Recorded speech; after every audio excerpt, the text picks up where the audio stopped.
How many times do the passengers get in the copter and start humming the Batman TV theme song? A huge percentage. I can't answer the question. Let's just say a huge percentage. They just can't help themselves.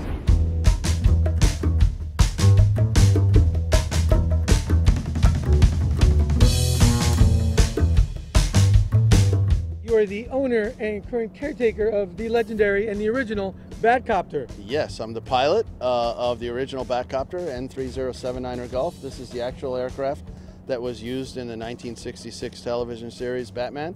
It also did the movie, of course, and the Green Hornet TV series, and also the FBI TV series.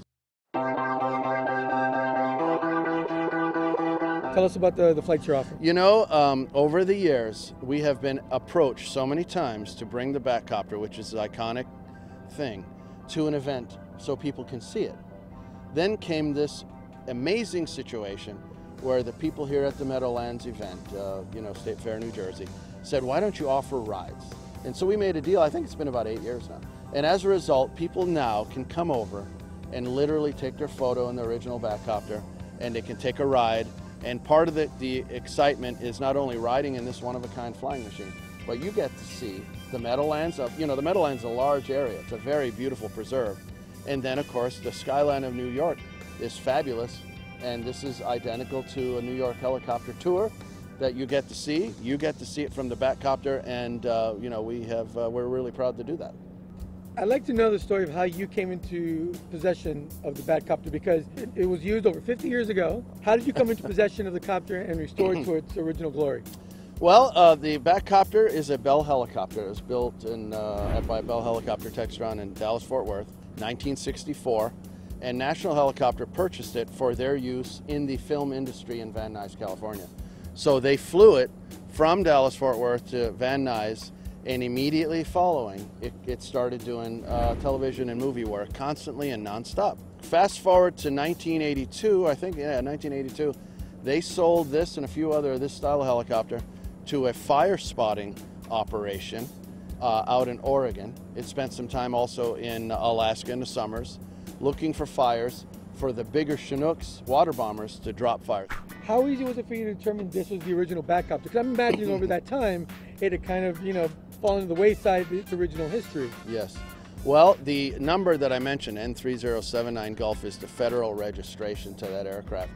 And it is very specific to a serial number and to a style of aircraft. And this is all flying machines in the United States.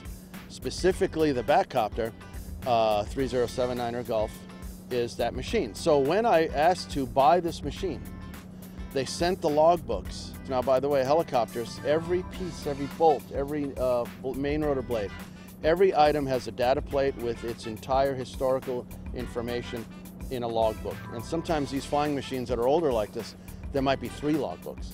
So in the details of all the flights over the 60s, it said ABC, long line, which was the thing when the Batman was hanging underneath, and also the word Batman in various places in 1966. So to answer your question, long story short, it is in the logbooks. So when you looked at the logbook and you saw it said Batman, and you confirmed that it was the Batcopter, be honest, did you say, holy Batcopter? Come on, what did you say? What did you say? Actually, I tell you what, I felt a lot of weight on my shoulders. It isn't that easy. It would be like being immediately in charge of, let's say, the Lindbergh airplane, that you would find it in a hangar or something like that. Some significant historical item like that, that it isn't about Eugene Nock, it's about the world. It's about how many people has the Batman industry, the Batman logo, the comic books, the toys, the TV show, the multiple movies now since the 60s, right? It's an iconic. It is outrageous. It is literally in 4 corners of the globe. In every toy store around the world is there a Bat section, and of course, even Hot Wheels has recently done a Batcopter, this version. Even Hallmark in 2017 for Christmas made this Batcopter right here as an ornament. Wow. Yeah. So let's tell people about the restoration work that you did to get it back into its classic state. Because there was a lot of work that you probably had to do to get it to look like this, right? Well, what we did was what is required in the maintenance manual of a Bell 47, a G3B1 model like that. So from the beginning to the end, every 50-hour, 100-hour, 300-hour, 600-hour, 900-hour, and 1,200 hour of operation there are very comprehensive inspections and overhauls and rebuilds that are required, not to mention what we call an annual inspection, and that's always an inspector has to do that, not us. So there's a couple things I noticed. A Batman plaque on the front. Yeah. You know, obviously the Bat logo and the Batcopter name there and on the bottom as well. But there are a couple things that aren't there, namely the wings and the Bat face on the front. Why are those pieces not on the Batcopter? Well, I'll tell you, in the 60s, they had this Batman movie that they wanted to do. Now, don't forget, the splendor of color was new. Color TVs were new at that time. So in order to get a Bell helicopter to look like a Batcopter for this new movie, they had to come up with these fantastic new things, which is put the Bat logo on the front, put these big wings on it, this crazy color of, you know, black and orange. So when I acquired it and we were getting it, doing what we call an annual inspection and a 1200, which is pretty comprehensive, the engine gets removed, overhauled, you send all these components off to various places that specialize in this transmission, tailor, gearbox, etc. I reached out to Harry Haas, who was the pilot at the time, told him who I am, what I'm doing. He had a very upbeat conversation. He was a pilot's pilot, this gentleman. First thing he said, Gene, don't put those wings on there. And I said, explain please. He said, well, the parasitic drag is enormous. It gets in the way of the lift. It'll reduce your forward airspeed by 30 to 40%. He went on all the reasons why, one pilot to another pilot, why this is not a good idea. Now, if you're going to be doing another movie, a sequel, anything like that, fine. But if you're going to be operating in a commercial sense, don't bother with that. The new bubble, side by side, 3 seats, you can see out. And they put the Bat symbol so large in the front that it was an obstruction.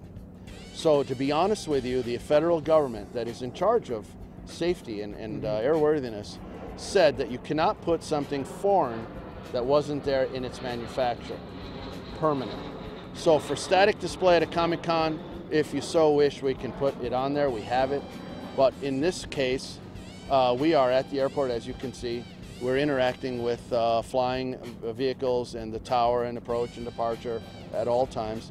And often we have passengers, so we have to give them the utmost in safety and professionalism, which is what we do here. There's some autographs on this machine. Yeah, I'll show them to you. Some of the original TV series stars. Have you ever taken any of them up on flight? Oh, Did yeah. you ever get to take Adam West? Oh, yeah, no, Adam West. You can see that on YouTube. It's called it was in London, Ontario. And we took Adam and Julie Newmar up and circled the event, and then a long, slow approach and landed at the event, and that was the reveal of Adam and Julie and the Batcopter and the Batmobile. We had a great time. Was it easy to get them up there? Were they a little nervous? No, you know what? No, not at all. It was no problem whatsoever. Don't forget, they're both pros. And Adam already flew in it already in the 60s. He got it. And they're both professionals. They enjoyed it. I know that. They both signed the instrument panel.